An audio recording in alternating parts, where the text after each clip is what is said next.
Today we're going to take a look at how to thread a sewing needle.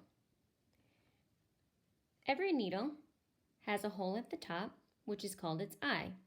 On a larger needle like this, which is what I'm going to be demonstrating with, it's obviously going to be a lot bigger, therefore you can fit in larger thread.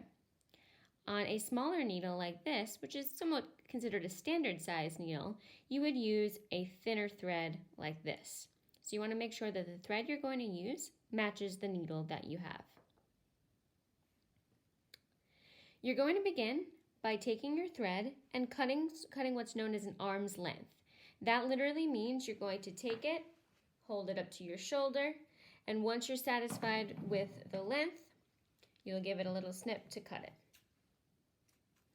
The goal of having an arm's length of thread is that you then have a piece of thread that's perfectly matched to you as the sewer. You can't pull back any further than the length of your own arm, so this is pretty helpful. After that, we're going to get the thread through the eye of the needle. A couple things you want to do before you attempt to do that. You want to take a look at the end of the thread. If it's looking very bumpy, kind of like the end of a broom, you would maybe want to cut the end again so it's nice and pointy. So give it a fresh little tip. Once you've done that, you can also, if you're having difficulty, rub the end of the thread in between your fingers like this, which makes a nice pointy end. Something you'd never really want to do in order to be sanitary when you're sewing is to lick the end of the thread. Many people do it, but it's not recommended because then anything that you touch would have the germs from licking the thread. So you're going to take the end of the thread,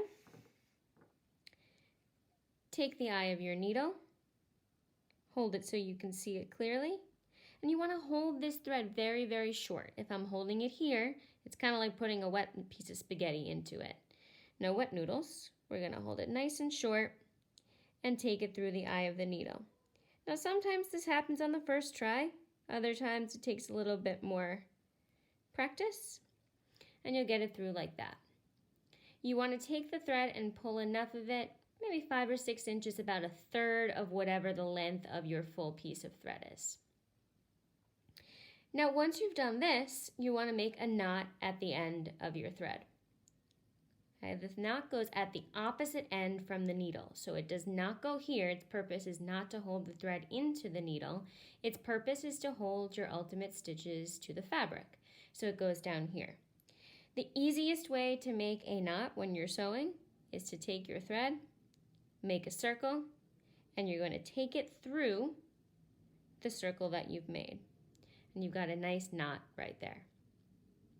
Okay? A couple other things that I want to show you. If you have trouble getting the needle threaded by poking it right through the eye, you have some options. On a large needle like this, we can make our own and use our own needle threader. And a needle threader can be as simple as a piece of paper. I'm going to use this Post-it note, and I'm going to cut a little strip of it. And the strip of paper should be able to fit into the eye of your needle. So you may need to cut it a little thinner if necessary. It's going this way.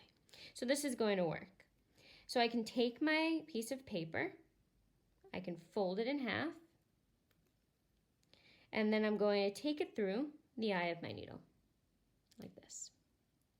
I want to push on it a little bit, open it up, and then I'm going to take my thread and I'm going to stick the thread into that little loop of paper. So it goes in like this. It's a lot easier to get that into the paper than it is to get it into the eye for many people. And this is where the magic happens. I always say I'm a sewing ninja when I do this. It's pretty cool.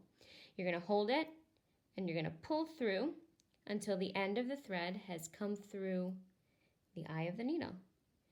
This one, I say, works first time, every time. If you're struggling with threading a needle by putting it straight through the eye, cut a piece of paper and use this method. It's really great. Now, of course, if what you have at home is one of these smaller needles, the eye on this is a lot smaller. Okay, you can see it up here at the top, but it's going to be just as simple when you're using a thread that's suited to it. So I'm going to take this. Let's see it all again. I'm going to cut it. I'm cutting an arm's length.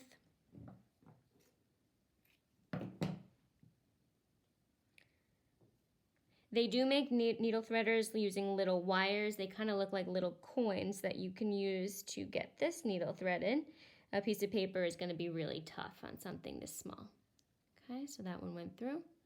Pull it down several inches, about 1/3 of the length of your thread. The same knotting method would work here. I'm going to show you my ninja knot. I'm going to pinch it between my fingers, wrap it around my thumb a few times, 3 times usually works. I'm going to roll the thread off of my finger, like that. So you see these little series of loops. From here, I'm going to put my hand on top of that. I'm going to pull it down. And I've got this nice, big, messy knot. Now, the good thing about messy knots, they're big and they're secure, and I can always cut those little fuzzies off when I'm actually going to sew. I hope that helps you know how to thread the needle. We can break it down into about 3 or 4 steps, which we'll review now. And I think that you're going to have a lot of fun getting to try this and then learning our first stitches.